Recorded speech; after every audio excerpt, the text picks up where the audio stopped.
The iconic Pacific Coliseum in the green pastures of East Vancouver is quiet today, but on November 16, 1984, 11,000 people were inside enjoying all manner of refreshments and snacks. The Vancouver Canucks were about to play a good old hockey game. The tension grew before the whistle blew because there was a special guest that night, with the Canucks Stan Smeel on the left and the Pittsburgh Penguins' Mario Lemieux on the right. That's Michael Jackson performing the ceremonial puck drop. Or is it? For years, locals have debated on social media whether or not this is a legitimate untouched photo. Was the King of Pop really here? After extensive research, I've found the answer, which I'll reveal in a minute.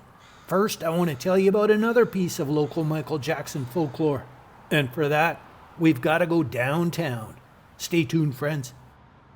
In 1984, Michael Jackson's album Thriller became the world's all-time bestseller. And on November 16, 17, and 18, he performed 3 shows here at BC Place Stadium. He dazzled Vancouverites with hits like Billie Jean and Beat It, and his impressive show even included an elaborate vanishing trick. The Georgia Straight newspaper's Steve Newton wrote, "A dazzling display of lights, lasers, and slick choreography was available to anyone who wanted to shell out $40. And in 3 nights, 107,000 fans did just that." Michael Jackson stole the show from his brothers, spinning, leaping, and moonwalking. A 7-story stage that took 240 workers 5 days to erect housed over 2,500 lights and 240 speakers. Vancouver ticket sales grossed about $4.5 million. Some say that Michael quietly donated the first several rows to local people with disabilities. Michael was staying in this now vacant building, which used to be the prestigious Four Seasons Hotel. I don't know which suite he stayed in, but I do know that at 3 p.m. on Sunday, November 18, 1984, Michael quietly slipped out into a rented white Dodge van. Some unmarked police cars escorted the van toward a top-secret event. And to find that location, we've got to head over to New Westminster. Stay tuned, friends. When the local New Westminster police first learned that Michael Jackson was coming to Vancouver, they reached out to his team with a friendly Canadian invitation.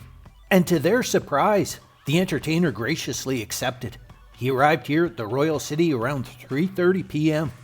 The clandestine meets and greets involved several officers and a few family.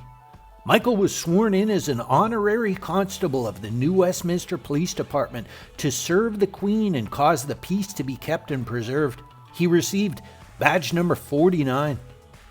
After the ceremony, the police gave Michael lots of gifts, including a full uniform with all the fixins, bunch of assorted caps, a plaque of appreciation, and these soccer jerseys, which recently went up for auction. Michael gave the cops a ball for their soccer team. Here he is taking a moment to sign it. And then Michael's people pulled out a bunch of aviator sunglasses and asked the cops to walk down the steps of City Hall with him several times while they filmed it. And it happened right here. Here is a photo of the historic event. Since it was a Sunday, City Hall was closed and everything took place without many people noticing. Michael's team planned to use the footage for a music video or some such, but it was apparently never used. By the way, if you saw my recent vlog on time capsules buried around town, you'll know that there is one beside the stairs right here, buried in 1961, to be opened in 2061. And I'll be here when they do. One of the officers on the stairs that day was Ken McIntosh. He said Michael was kind, humble, quiet, and soft-spoken. He said it was almost as though Michael was overwhelmed by the fuss people were making when they met him. And when Officer Ken retired years later, he was so kind as to donate something special to the New Westminster Museum and Archives here. And the very nice people here are waiting for us inside. Let's head in, check it out. All right, we're in the archives reading room here, and my friends have laid out some goodies. Some newspaper articles here describing Michael's visit. The Royal City Record newspaper has that photo we looked at earlier. And they've got another candid shot. Here's Michael heading back to the van. He still had a big concert to perform that night. They also have a copy of Michael's autobiography, Moonwalk.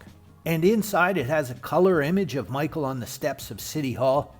Here he is with New Westminster's finest. And here's that incredible item that Officer Ken donated to the archives.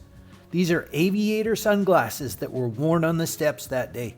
36 years old, in mint condition. And if you can believe it, our friends here at the New Westminster Museum and Archives have one more thing to show me. While Michael was here, he took a moment to sign the city's guest book.